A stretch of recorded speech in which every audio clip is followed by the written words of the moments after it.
وَلَقَدْ يَسَّرْنَا الْقُرْآنَ لِلذِّكْرِ فَهَلْ مِن مُّدَّكِرٍ۔ السلام علیکم ورحمۃ اللہ وبرکاتہ، نحمدہ ونصلی علی رسولہ الکریم، اما بعد فاعوذ باللہ من الشیطان الرجیم، بسم اللہ الرحمن الرحیم۔ رب اشرح لی صدری ویسر لی امری واحلل عقدۃ من لسانی یفقہوا قولی، رب زدنی علما۔ الحمدللہ نوح علیہ السلام کا قصہ ہم نے مکمل کیا، اور اب نوح علیہ السلام کی جب کشتی جو ہے وہ جودی پہاڑ پر لگی، نوح علیہ السلام کا بیٹا، جیسے کہ پچھلی ایپیسوڈ میں ہم نے بیان کیا قرآن سے، کہ ان کی آنکھوں کے سامنے ڈوب گیا۔ نوح علیہ السلام نے، جس کا نام کنعان آتا ہے، اس کو آواز دی کہ آ جاؤ کشتی میں، کیونکہ آج کشتی میں جو سوار ہیں وہی بچیں گے، آ جاؤ ایمان والوں میں شامل ہو جاؤ۔ لیکن نوح علیہ السلام کا بیٹا نہ مانا، اور پھر نوح علیہ السلام اور ان کے بیٹے کے درمیان ایک موج، بڑی لہر آئی، اور نوح علیہ السلام کا بیٹا ان کی آنکھوں کے سامنے غرق ہو گیا۔ اللہ سبحانہ و تعالیٰ نے فرمایا تھا کہ میں تیرے اہل کو اور ایمان والوں کو بچا لوں گا، لیکن جن کے بارے میں میرا فیصلہ ہو چکا ہے ان کے بارے میں سوال نہیں کرنا۔ نوح علیہ السلام صلبی بیٹا، اللہ اکبر، آنکھوں کے سامنے ڈوب گیا، شکایت نہیں کی، صرف ایک تذکرہ کیا اللہ کے سامنے۔ فرمایا، سورہ ہود کی آیت نمبر 45 میں آتا ہے، وَنَادَى نُوحٌ رَبَّهُ فَقَالَ رَبِّ إِنَّ ابْنِي مِنْ أَهْلِي، اور پکارا نوح علیہ السلام نے جب طوفان تھم گیا، پانی زمین میں جذب ہو گیا، آسمانوں نے بارش برسانی بند کر دی، کشتی جودی پہاڑ پر جا لگی، نوح علیہ السلام کو اپنے بیٹے کا خیال آ گیا کہ میرے سامنے ڈوب گیا، اللہ اکبر۔ اور اللہ نے کہا تھا کہ میں تیرے اہل کو بچا لوں گا، لیکن اللہ نے ہر جگہ جب بھی ہم قرآن پڑھیں گے تو ساتھ کہا کہ لیکن جن کے بارے میں فیصلہ ہو چکا۔ اب نوح علیہ السلام نے اللہ کے سامنے ایک گزارش رکھی، پکارا اپنے اللہ کو، اللہ اکبر، کہ نوح علیہ السلام نے وَنَادَى نُوحٌ رَبَّهُ، اور کہا، پکارا نوح علیہ السلام نے کہا کہ میرا بیٹا تو میرے اہل میں سے تھا، اور اللہ وَإِنَّ وَعْدَكَ الْحَقُّ، اور اللہ آپ کا وعدہ بھی حق ہے، سچ ہے، وَأَنْتَ أَحْكَمُ الْحَاكِمِينَ، اور اے اللہ آپ سب سے بہتر فیصلہ فرمانے والے ہیں، یعنی آپ کے فیصلے پہ کوئی اعتراض نہیں ہے، لیکن صرف گزارش ہے کہ آپ نے کہا تھا اے اللہ کہ میں تیرے بیٹے کو بچا لوں گا، اور میرا بیٹا میرے اہل میں سے تھا، اور اللہ آپ کا وعدہ بھی سچ ہے کہ آپ نے کہا تھا بچا لوں گا، اور اللہ آپ نے جو فیصلہ بھی کیا ہے وہ بھی حق ہے، آپ بہترین فیصلہ کرنے والے ہیں، اللہ اکبر۔ 950 سالہ تبلیغ، اللہ کے لیے ہر شخص کی بات کو برداشت کرنا، کڑوی کسیلی باتوں کو سہنا۔ آپ دعوت دیتے تھے تو لوگ ازراہ مذاق چہرے پر کپڑا ڈال کر طنز کرتے تھے، مذاق اڑاتے تھے۔ آپ نے دعوت دی دن رات، علانیہ ایک ایک کو جا کر چپکے ہر طرح دعوت دی، ان کو سمجھایا کہ دیکھو اگر تم ایمان لے آؤ گے تو اللہ تمہارے پچھلے گناہوں کو معاف کر دے گا، ڈانپ دے گا۔ تم ایمان لے آؤ، تم اللہ کے سامنے ایک دفعہ استغفار کرو، وہ تم پر ایسی بارشیں برسائے گا جو تمہارے لیے خوشحالی لے کر آئیں گی، تمہیں بیٹوں کے ساتھ، تمہیں مال کے ساتھ مدد دے گا۔ ساری باتیں دعوت ہوتی رہی، لیکن قوم نہ مانی۔ قوم کا ایٹیچیوڈ آہستہ آہستہ، رویہ ایسا ہوا کہ اور بھی سخت سے سخت تر ہوتا گیا، بلکہ انہوں نے کہا کہ اے نوح اگر آپ باز نہ آئے تو ہم آپ کو سنگسار ہی کر دیں گے، پتھر مار کر اپنے شہر بدر کر دیں گے، اے نوح لگتا ہے کہ آپ سب سے زیادہ گمراہ آپ ہی ہو۔ یہ ساری باتیں الحمدللہ ہم پڑھ چکے ہیں۔ اب جب نوح علیہ السلام کو اللہ نے بچا لیا، ان کے اہل میں سے جو ایمان والے تھے اور دوسرے ایمان والوں کو اللہ نے بچا لیا، تو نوح علیہ السلام اللہ کے سامنے ایک التجا پیش کر رہے ہیں، اور پکارا نوح علیہ السلام نے اپنے رب کو کہ اے میرے رب، میرا بیٹا تو میرے اہل میں سے تھا، تیرا وعدہ بھی سچا ہے، اور تو نے فیصلہ بھی کرنے میں سب سے بہترین تیرا ہی فیصلہ ہے، اللہ اکبر، 950 سالہ تبلیغ، اللہ اکبر۔ اللہ کیا فرماتے ہیں نوح علیہ السلام کی التجا کے بعد، ان کی گزارش کے بعد، ان کے پکارنے کے بعد؟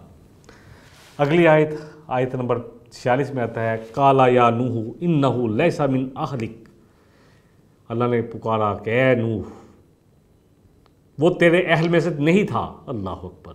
سلوی بیٹا، ہمارا تو اہل و عیال یہیں سے چلتا ہے، اولاد سے ہی سارا نسب چلتا ہے۔ اہل جو ہے اور عیال جو ہے، اہل جو ہے وہ گھر والوں کو کہتے ہیں، عیال جو بھی آگے بچے وغیرہ ہیں جتنے بھی ہیں سب کے لیے یہی لفظ استعمال ہوتے ہیں۔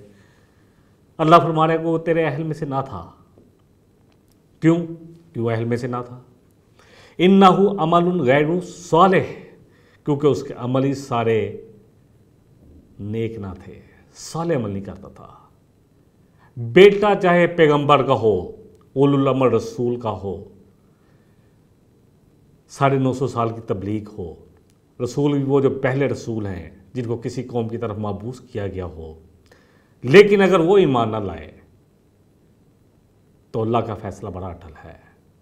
یہاں آج ہم اللہ تعالیٰ سے بڑی معافی کے ساتھ ہم سمجھتے ہیں کہ جی فلانا جو ہے وہ فلانے پیر کی اولاد میں سے، نسل میں سے، آپ جو مرضی کرے، جھوٹ بولے، اللہ تعالیٰ معاف کرے، لوگوں سے زیادتیاں کرے، جیسی مرضی یاشیاں کرے۔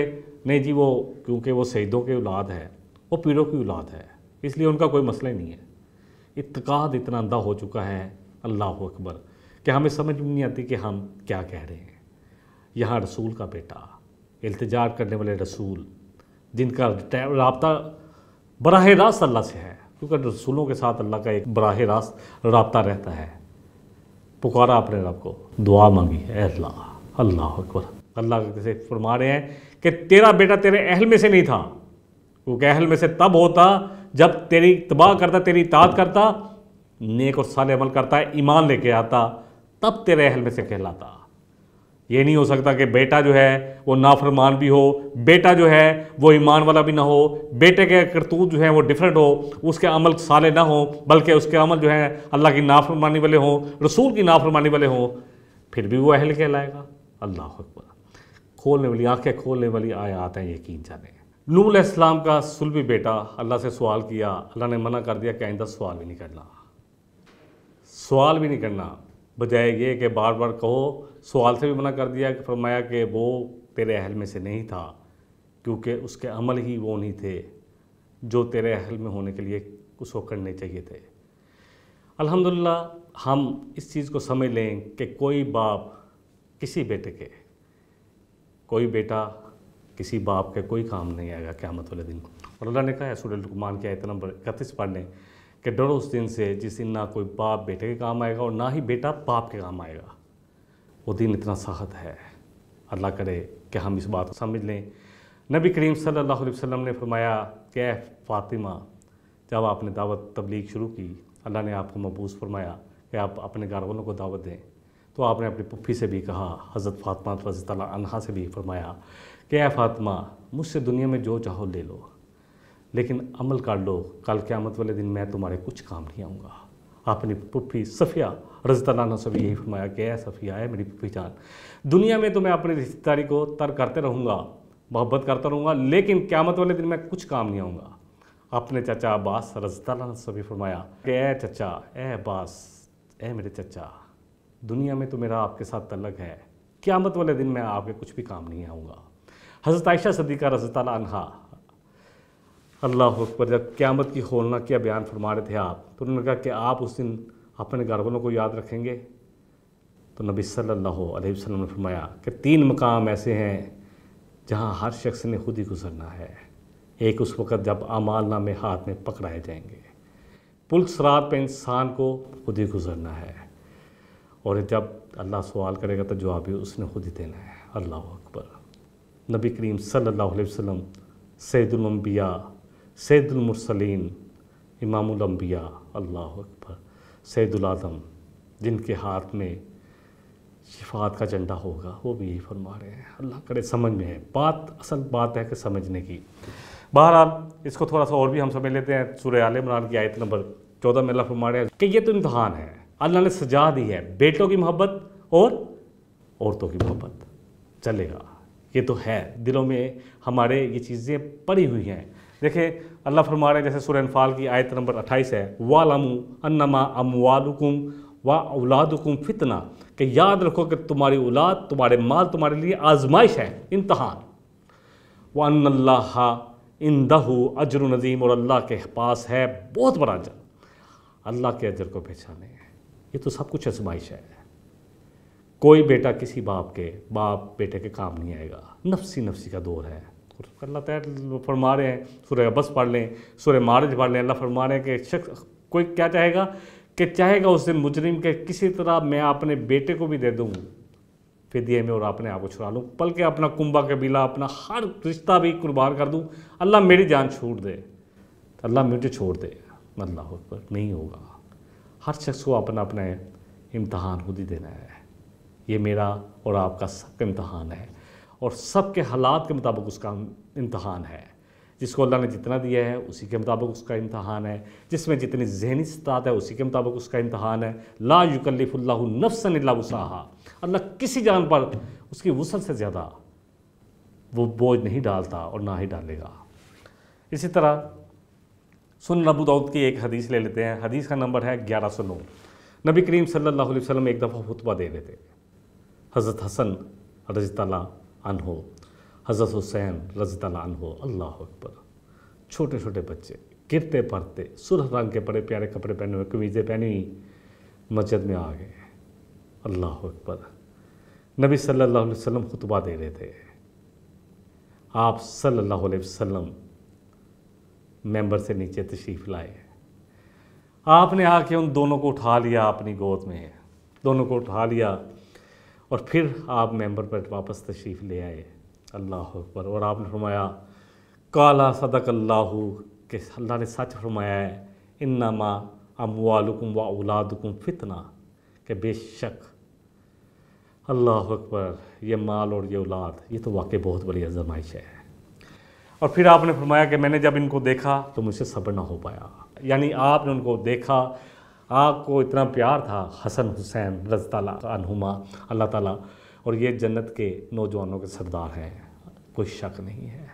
ان سے محبت ایمان کا حصہ ہے، جو ان کے ساتھ بغض رکھے گا اس نے اللہ اور اس کے رسول سے بغض کیا، جو ان سے محبت کرے گا وہ اللہ اور اس کے رسول کے ساتھ محبت کرنے والا ہے۔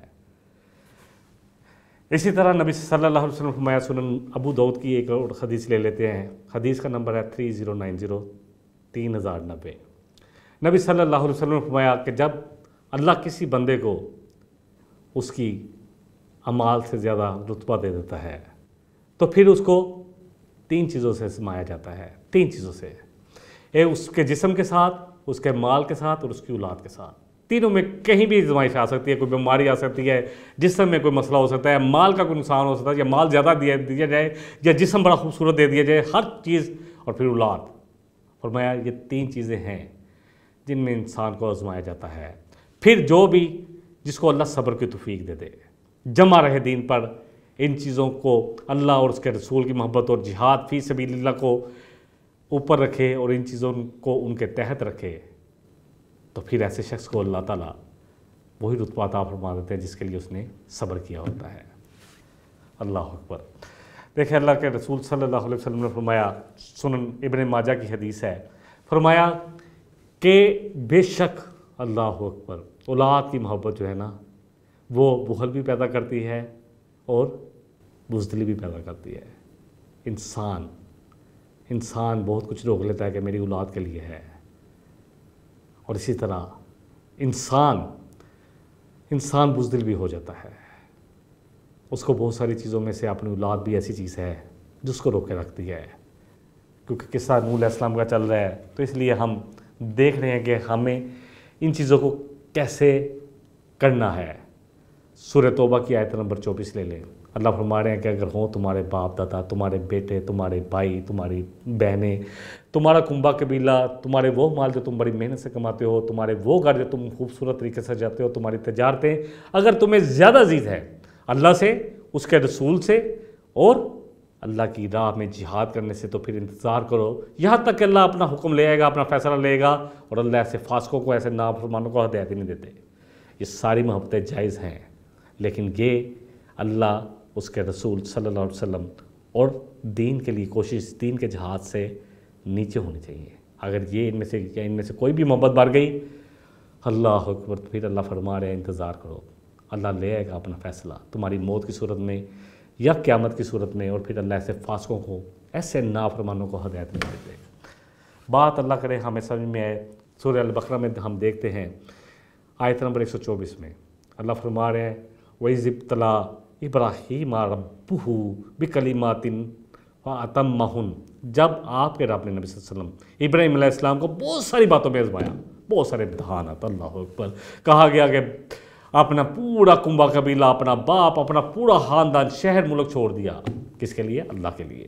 بیٹا 80 سال 85 سال کی عمر میں اللہ نے بیٹا دیا، دعائیں مانگ کے حکم دیا کہ جا کے اس کو وادی بیابان میں چھوڑو، مکہ کی سنگلاخ پہاڑیوں میں چھوڑو، اپنی بیوی حضرت حاجہ علیہ السلام کو بھی چھوڑائے اللہ کے حکم سے۔ پھر اللہ نے کہا کہ بیٹے کے گلے پر چھری چلا دو، اللہ اکبر، سارے امتحانوں میں پورے، اللہ اکبر۔ جب اللہ نے کہا کہ ہم نے ابراہیم کے امتحان لیے تو اس سارے امتحانوں میں پورا اترا، تو اللہ نے کیا کہا ان کو کیا کریڈٹ ملا؟ قَالَ إِنِّي جَاعِلُكَ لِلنَّاسِ إِمَامًا، کہ اے ابراہیم میں تجھے تمام انسانیت کا امام بناؤں گا، اللہ اکبر، امام پورے انسانوں کے امام، اور سب سے زیادہ جس نسل سے انبیاء اور رسول ہیں وہ ابراہیم علیہ السلام ہی ہیں۔ محبت اولاد کی آ گئی۔ قَالَ وَمِن ذُرِّيَّتِي، کہا کہ کیا میری اولاد میں سے بھی ایسا ہی ہوگا، ان کو بھی آپ اسی طرح انسانوں کا امام بنائیں گے؟ اللہ اکبر، اللہ کا جواب وہاں کیا آتا ہے؟ قَالَ لَا يَنَالُ عَهْدِ الظَّالِمِينَ، کہا کہ میرا وعدہ ظالموں میں سے نہیں ہے، چاہے تیری اولاد میں سے ہو، ظالم چاہے باپ ہو، ظالم چاہے بیٹا ہو، کوئی کسی کے کام نہیں آ پائے گا۔ اللہ کرے یہ بات، کیونکہ آج اگر سمجھ میں آ گئی تو انشاءاللہ تعالیٰ پھر عمل بھی اس حساب سے ہوں گے، اور اگر آج نہ سمجھ میں آئی تو پھر سمجھ میں آ جائے گی، اللہ اکبر، جس وقت سمجھ میں آئے گی اس وقت ہمارے پاس کرنے کو کچھ نہیں ہوگا۔ نبی صلی اللہ علیہ وسلم کی طبرانی کی ایک حدیث لے لیتے ہیں، آپ نے فرمایا ملعون ہے وہ شخص، مذمت زدہ ہے وہ شخص جو بیٹی اور بیٹے میں فرق کرے۔ ہمیں کیونکہ بیٹوں کی محبت، زُیِّنَ لِلنَّاسِ حُبُّ الشَّهَوَاتِ مِنَ النِّسَاءِ وَالْبَنِينَ، کیونکہ عورتوں کی محبت، عورتوں کی یعنی بیویوں کی محبت انسان کے دل میں ہے۔ نبی صلی اللہ علیہ وسلم نے فرمایا کہ میں اپنے بعد جو بڑا ترین فتنہ چھوڑے جا رہا ہوں وہ عورتوں کا فتنہ ہے مردوں کے لیے، اور بنی اسرائیل میں بھی یہ فتنہ سب سے پہلے آیا۔ سورہ ہود کی آیت، اس کو مکمل کر لیتے ہیں اپنا نوح علیہ السلام کے قصے کو۔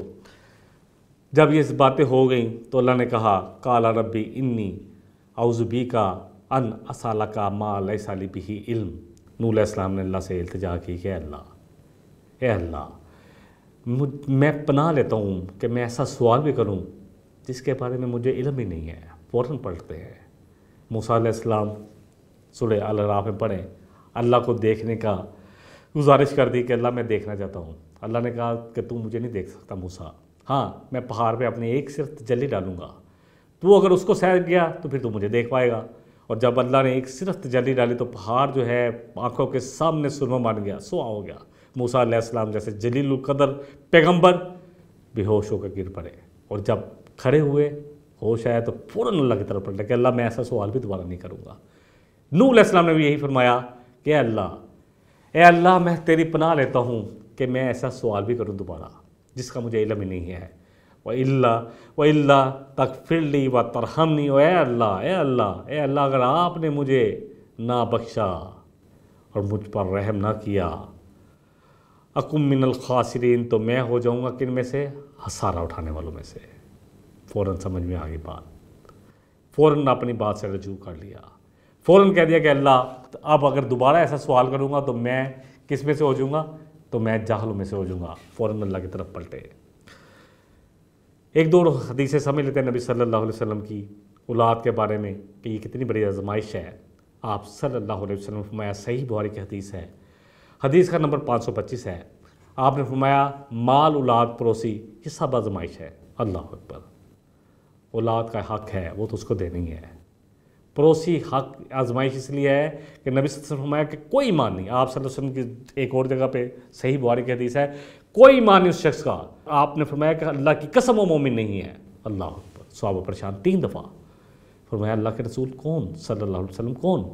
فرمایا وہ جس کا ہمسایہ اس کے اعزار آسانی سے محفوظ نہیں ہے۔ اللہ اکبر، اللہ کرے کہ دین میں پورے کے پورے دخل ہوں۔ اسی طرح سلسلہ صحیحہ کی ایک حدیث ہے، حدیث کا نمبر ہے 2799۔ نبی صلی اللہ علیہ وسلم نے پناہ مانگی ہے۔ اللہ اکبر، جب آپ نے مانگی ہے تو ہمیں بھی مانگنی ہے۔ برے پڑوسی سے، ایسا پڑوسی جو تنگ کرنے والا ہو، ایسی بیوی جو برا کر دے انسان کو، اللہ اکبر، اور ایسی اولاد سے جو انسان کی مالک بن جائے۔ بہت سارے لوگ آج جتنی بھی برائیاں کرتے کہتے کیا کریں جی، اولاد ہی نہیں مان رہی، ہمیں تو پتہ ہے غلط ہے۔ اللہ اکبر، یہی تو آزمائش ہے، یہی تو آزمائش ہے۔ کتنے کتنے نیک گھرانے ہوتے ہیں، لیکن جب خوشی کا موقع ہوتا ہے تو اولاد کے آگے، اللہ اکبر، سر تسلیم ہم تو اللہ کے لیے ہونا چاہیے، لیکن اللہ کی اور اس کے رسول کی نافرمانی ہو جاتی ہے، اور مانی کس کی جاتی ہے؟ اولاد کی۔ یہ بہت بڑا فتنہ ہے۔ اللہ تعالیٰ مجھے بھی اور آپ کو بھی جتنا کہا، اور اس قصہ نوح میں جتنا میرے اور آپ کے لیے سبق ہے، اور اسپیشلی جو آج کی آیات ہے، نوح علیہ السلام کی کوشش، آپ کی دعوت، آپ کا دعوت دینے کا طریقہ، آپ کا استقلال، آپ کی ثابت قدمی، آپ کا صبر، اللہ اکبر، اللہ ہم سب کو یہ سب کچھ عطا فرمائے۔ اور پھر ہمیں یہ بھی بات سمجھ میں آ جائے کہ ہر شخص کا اپنا انفرادی امتحان ہے، کوئی کسی کا امتحان نہیں دے گا، کوئی کسی کے کام نہیں آئے گا۔ نبی صلی اللہ علیہ وسلم نے فرمایا کہ ابن آدم قدم نہ اٹھا پائے گا، سب کو اللہ کے سامنے کھڑا ہونا ہے، جب تک کہ 5 باتوں کا جواب نہ دے دے۔ نمبر 1، مال کیسے کمایا؟ حلال کمایا، حلال کمایا۔ خرچ کیسے کیا؟ یہ نہیں ہے کہ حلال کما کے جو مرضی للے تللے کرو، شادیوں پہ کروڑوں روپے لگا دو، میوزک ایسے بجاؤ کہ اللہ تعالیٰ معاف کرے حرام، کہ جو لوگوں کو محلوں میں بیٹھنا مشکل ہو جائے، لوگوں کے گھر میں کوئی بیمار ہو سکتا ہے۔ اللہ اکبر۔ پھر فرمایا کہ عمر کن کاموں میں گزری، جوانی میں کیا کیا؟ جوانی بھی تو عمر میں آتی ہے، اس لیے کہ کچھ کرنے کی انسان میں استطاعت ہوتی ہے۔ پہلے تو انسان دیکھے نا 15-20 سال تو سمجھ نہیں آتی اس کو نا کہ میں دنیا میں کیوں آیا ہوں۔ پھر ایک عمر ایسی آتی ہے جو رشد والی عمر ہوتی ہے، جس میں انسان کو پتہ ہے، پھر وہ پہچانتا ہے کہ میں کس لیے آیا ہوں۔ وہ عمر جو 25 سے لے کر 50 55 60 سال تک کی عمر ہے، اس کے بعد تو پھر بیماری آ جاتی ہے، اس میں کیا کیا؟ اور پھر جو علم حاصل کیا اس پر عمل کتنا کیا؟ علم حاصل کرنا فرض ہے۔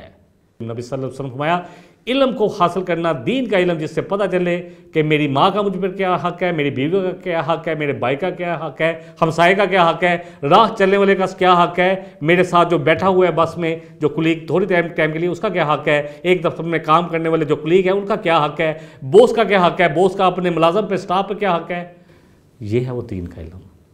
کیسے طہارت اختیار کرنی ہے، کیسے صاف رہنا ہے، میاں بیوی کے تعلقات کہاں تک ہیں، یہ ہے وہ دین کا علم۔